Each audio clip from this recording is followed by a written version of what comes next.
Good afternoon, everyone. I'm John Gurney, the communication officer for our group, and I'd like to welcome you to our presentation. Today, I'm joined by my colleagues Mile, Latsanee, Zoe, and Nataly. Together, we are going to be looking at some key aspects of African American culture through the specific lens of intercultural communication.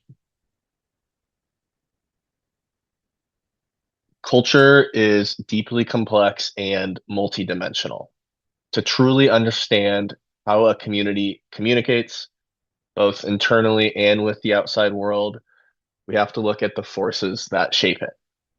Our project investigates how history, identity, race, gender, and education all intersect to shape communication patterns and cultural behaviors within the African American community.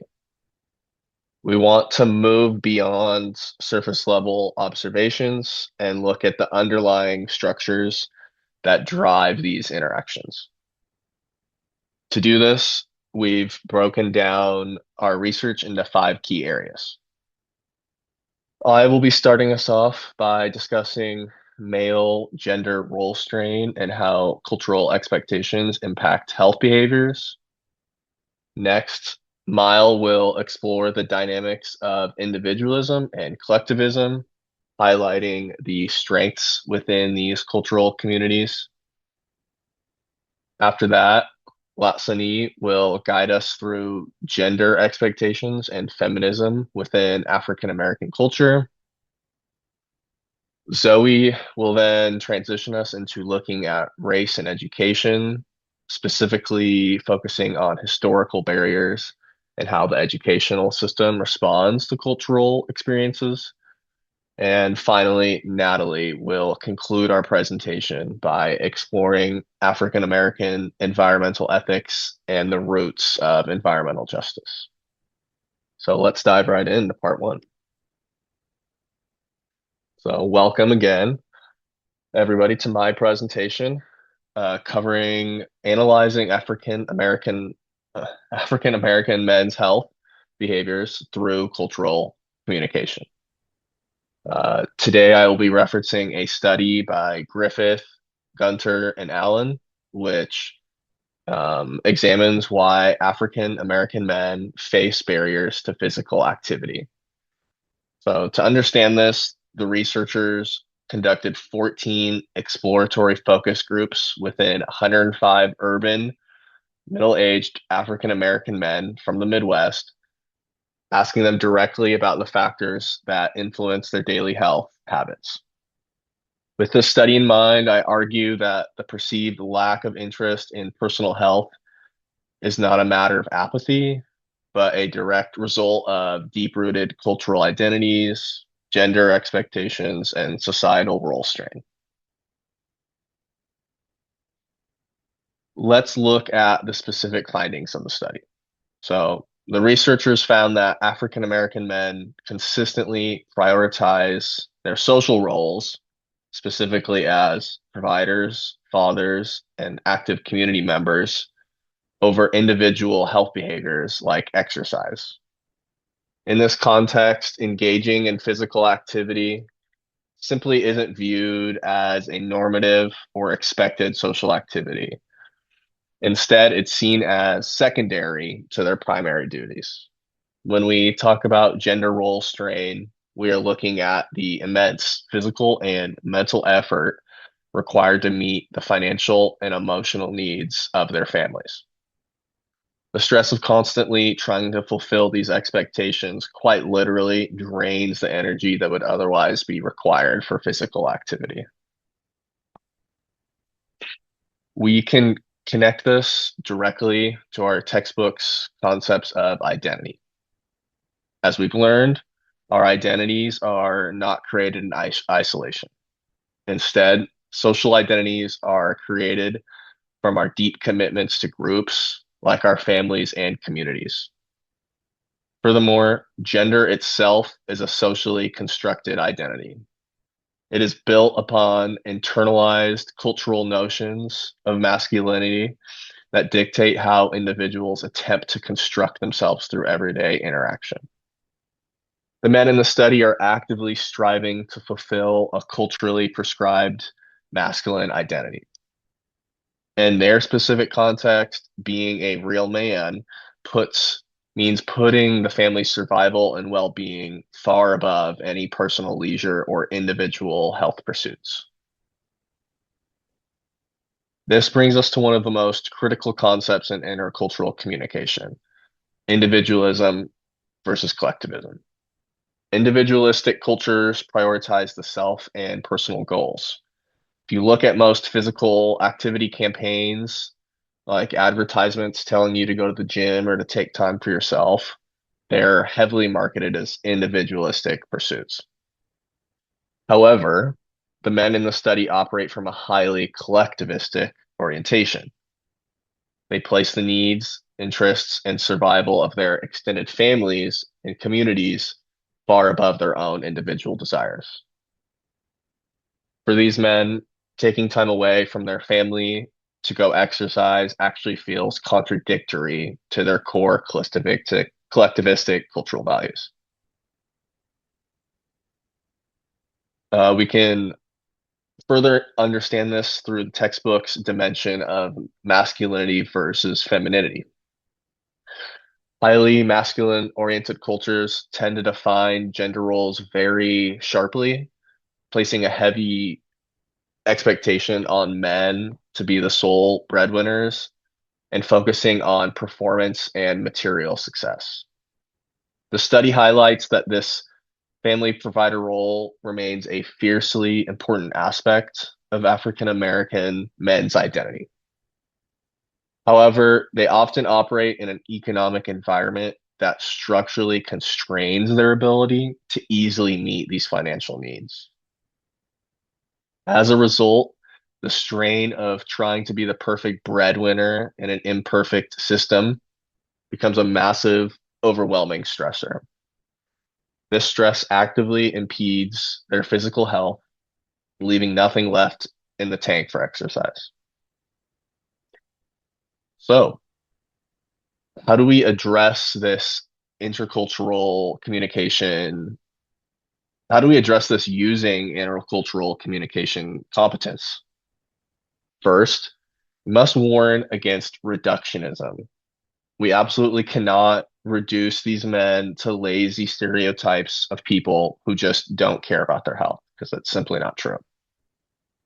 Instead, health professionals must recognize that these men are actively and vigorously fulfilling vital cultural roles. As the study suggests, future interventions must be culturally competent. They have to consider how health fits into the overall context of these men's lives. Successful programs will find ways to integrate physical activity into their existing family and community responsibilities, perhaps through community-wide events or family-based activities, rather than asking them to abandon those roles for the sake of individual exercise.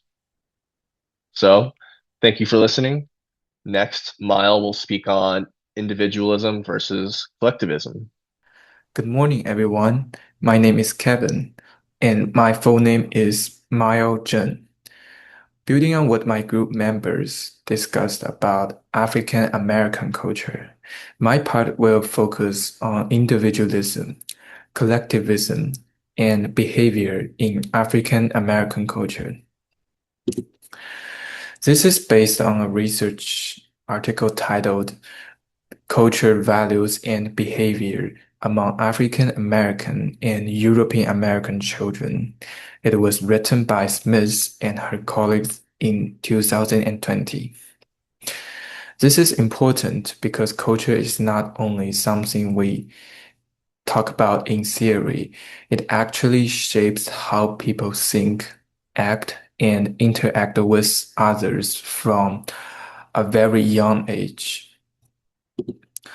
The article I select examine two major types of cultural values: individualism, which emphasizes independence, personal achievement, and competition, collectivism, which emphasizes family responsibility, respect, and group harmony. In intercultural communication, these two concepts are often used to compare cultures. For example, American culture is usually described as highly individualistic, while many other cultures are seen as more collectivistic. However, the article challenges that simple classification. When we talk about African American culture, collectivistic values are often very important. For example, strong connections with family, a sense of community support, emphasis on mutual care and responsibility. These values are not random, they are shaped by historical experiences such as social inequality, the requirement for strong community networks, and shared cultural identity. Therefore, collectivism can be seen as a source of strength and resilience. One of the most important findings of this study is that children do not belong to just one culture category, and culture is not one-dimensional. The researchers found that African American children showed both individualistic and collectivistic values at the same time. And here is the quotation from the original source. In some cases, they even showed higher levels of individualism than expected. This is very important because it challenges a common assumption in intercultural communication that culture can be easily labeled as either individualistic or collectivistic. Instead, culture is dynamic and multidimensional. Now, let's look at these cultural values influence behavior. The study found that children with stronger collectivistic values are more likely to help others and show more empathy, have fewer behavior problems. This makes sense because collectivism emphasizes thinking about others, maintaining relationships, being responsible within a group. In real life, it might look like helping classmates, respecting elders, supporting family members. On the other hand, children with stronger individualistic values show fewer social behaviors and are more likely to engage in problem behaviors. However, we should be careful here. Individualism is not entirely negative. It can also promote confidence, independence, and personal achievement. So the key point is not that one is good and the other is bad, but that balance matters. To make this more concrete, let me give a simple example. Imagine an African American child growing up in the United States. At home, they may be taught to respect elders, to care about family, and to support their community. But at school, they might be encouraged to compete with others, express their own opinions, focus on personal success. As a consequence, the child learns to switch between different cultural values depending on the situation. This is what we call culture adaptation. This leads to an important idea in intercultural communication that culture is not fixed, it is flexible and context dependent. People do not behave the same way in every situation. Instead, they adjust their behavior based on where they are, who they are interacting with, and what is expected in that context. This is especially true in multicultural societies like the United States. Another crucial point is that we should avoid stereotypes. For example, it is inaccurate to say all African Americans are collectivistic or American culture is purely individualistic. The reality is much more complex and intricate. This study it reveals that individuals can hold multiple culture values at the same time. So why does this matter? Understanding cultural values helps us communicate more effectively, avoid misunderstandings, build better relationship across culture. It also helps us recognize the strengths within different culture communities. In conclusion, the study implies that cultural values strongly influence behavior. Individualism and collectivism can coexist, and culture is complex, not simple. Most importantly, it reminds us that to truly understand a culture, we need to go beyond labels and look at real experience. So next time when we think about culture, we should ask ourselves, are we simplifying it too much? Thank you for listening. Hello, my name is Latsanee Manochamnong, and this is my part of the group presentation about African American culture. In my slideshow, we are exploring gender and intercultural communications and feminism in African American culture. Gender in African American culture. But first, what is gender in intercultural communications? Gender is a culturally constructed identity that is able to verbally and non-verbally have interactions across different cultures. There is a cultural difference in generals. Example, white American cultures and African American culture. They both show a different view of leadership for certain genders.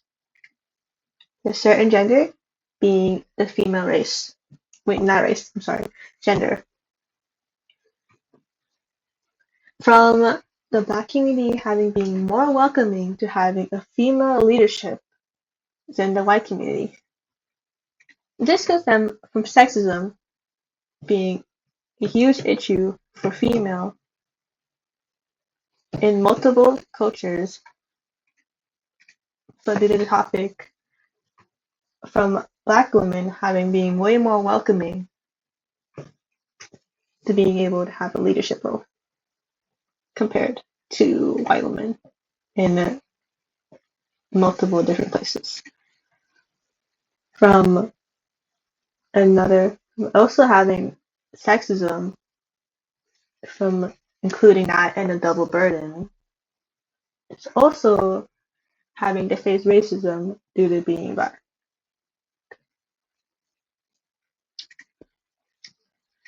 While they both show a different view of leadership for the females in their culture, you would also say, including in politics, that there's a difference in how politics would work for them.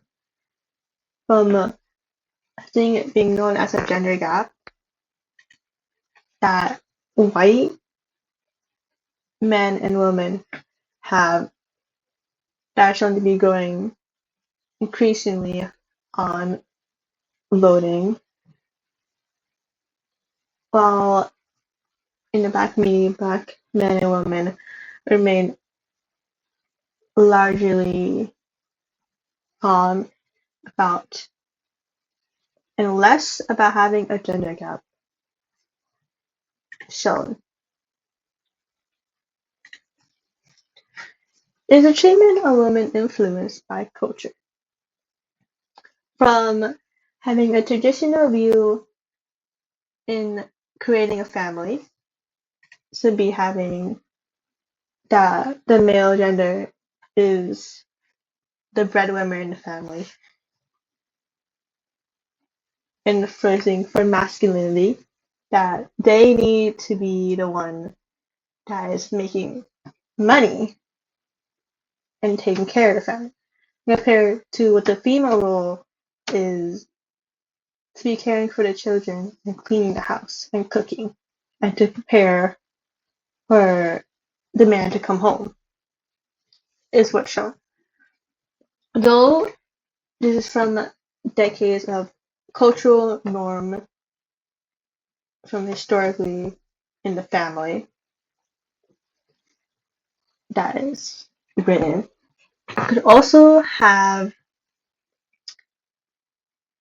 more welcoming stance to having non-traditional roles for females in African American culture in different times. While there are different cultural views compared to white communities, and they are able to let on having a more female, a more shoot. You're backtracking on to the traditional views as the female gender is shown traditionally have different beliefs and views in each community from a more different cultural view on gender roles, as both groups have still show some similarity in how the female gender shall be treated, from facing sexism and backing down, from unable to still follow the role of being a cook, a cleaner, while also caring for the children, is an ideal traditional wife.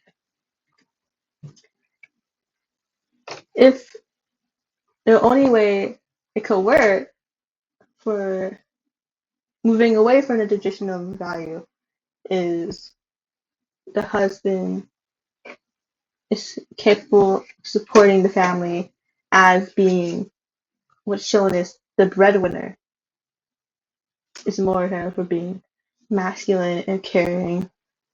The only job is to protect and getting money in the family. It's an issue.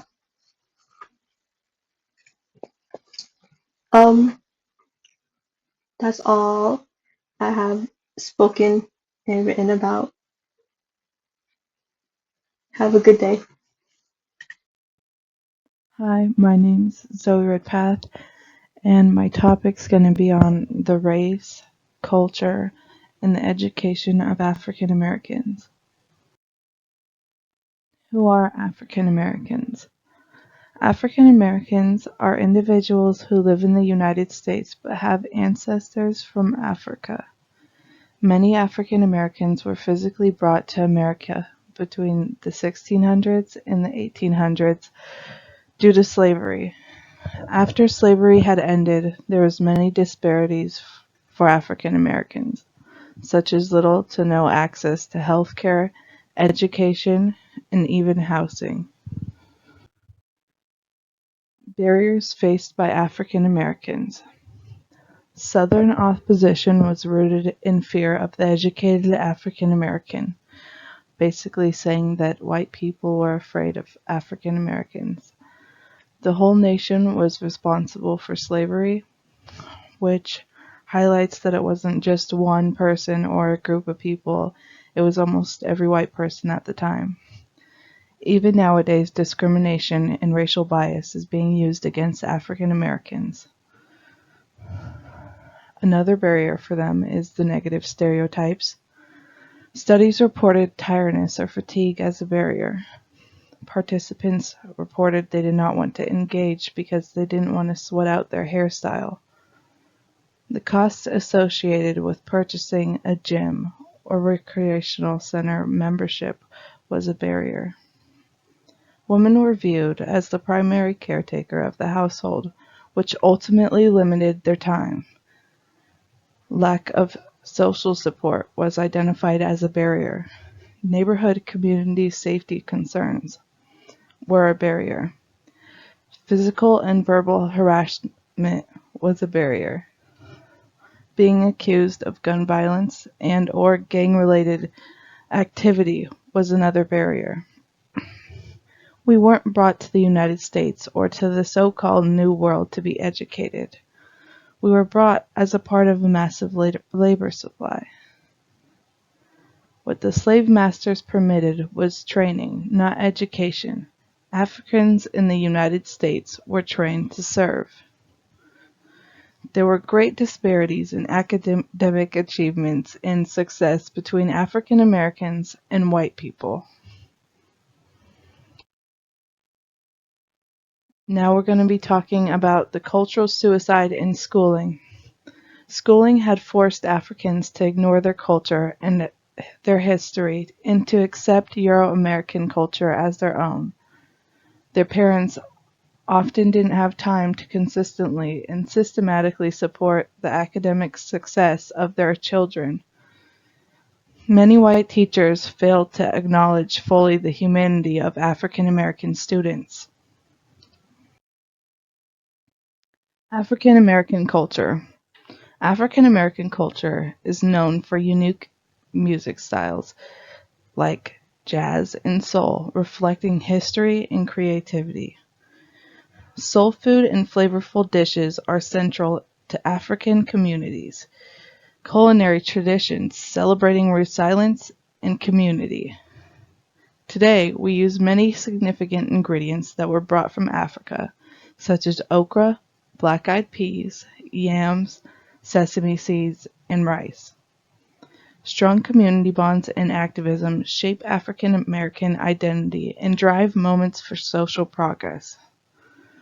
African American artists and writers have influenced American culture through literature and visual arts. In today's age, we still listen to many African American artists, such as Kendrick Lamar, SZA, Tyler the Creator, and Cardi B. Conclusion.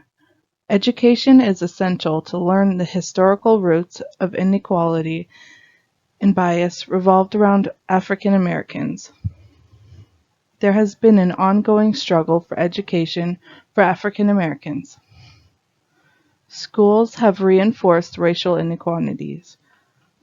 Despite the barriers, many African Americans have reclaimed their cultural identity. These are my references. Hi, I'm Natalie, and I'm going to be talking about African American environmental ethics. African American environmental ethics and the roots of environmental justice.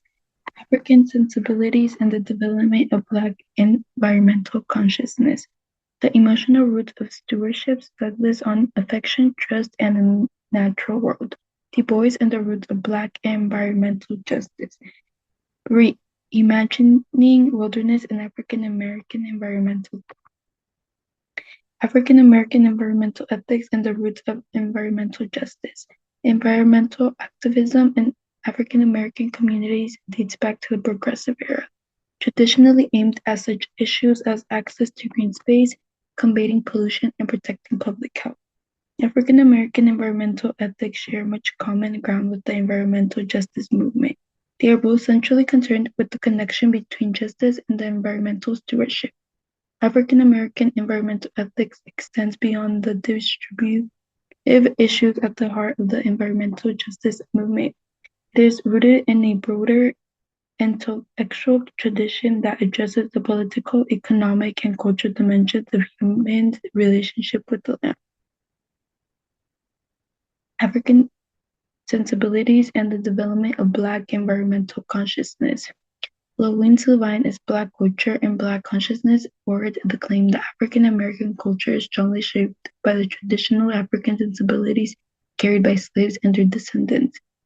The African American worldview he contends through African Americans to see humans as part of a natural order rather than spiritually distinct from the natural world.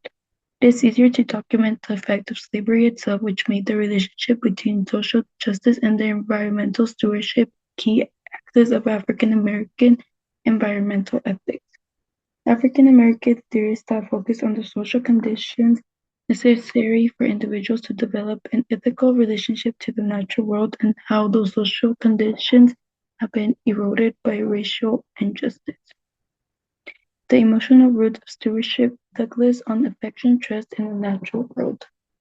Frederick Douglass' speech to the Tennessee Colored Agriculture Mechanical Association explores the effect of slavery on agriculture stewardship. Under slavery, he argues those who worked the land had little incentive to improve soil. Slavery fostered anger, hatred toward land, and a general indifference to rights that led slaves to mistreat farm animals. Good stewardship under Douglas' view requires that those who tend the land develop an attitude of affection and generosity toward the world, which grows out of confidence that good care will be valued and repaid. Du Bois and the roots of Black environmental justice. Souls of Black folk in the Philadelphia Negro, both racially oppressive systems, Du Bois contends reduce the victim's capacity and incentives to maintain the land or housing stock. African Americans suffer more acutely from a range of environmental problems, from soil erosion and exhaustion in rural areas to public health threats and reduced access to green space in urban environments. Du Bois, Booker T. Washington, George Washington Carver, and Ellen Locke were among the early African American intellectuals concerned with the environmental problems facing their communities and more broadly with how human communities can interact creatively, productively, and meaningful with natural world. Reimagining wilderness in African American environmental thought. Du Bois' more African American theory does not conceptualize wilderness as a place of unmediated contact with nature. African American writers, the concept of wilderness is usually associated with Africa rather than the American West. During the 19th century, Black leaders such as Martin Delany, Edward Blayden, and Alexander Crummell urged Black Americans to colonize the African wilderness. They described this project not as a return to the innocence of a primeval garden, but as an attempt to regenerate a landscape degraded by centuries of oppression, and in the process to reclaim African Americans' own heritage and identity. African American tradition of environmental thought offers a distinctive perspective on environmental problems and the relationship between humans and the natural world. Thank you for watching. This is our conclusion presentation. The main points were male gender role strain in health behaviors, individualism, collectivism, and behavior in African American culture, gender, intercultural communication, and feminism in African American culture, race, culture, and the education of African Americans, and African American environmental ethics. The summary was about our group presentation investigating some key aspects of African American culture through the lens of intercultural communication, highlighting how history, identity, race, gender, and education shape communication patterns. The references we used were these. Thank you for watching our presentation, and we all hope you enjoyed it.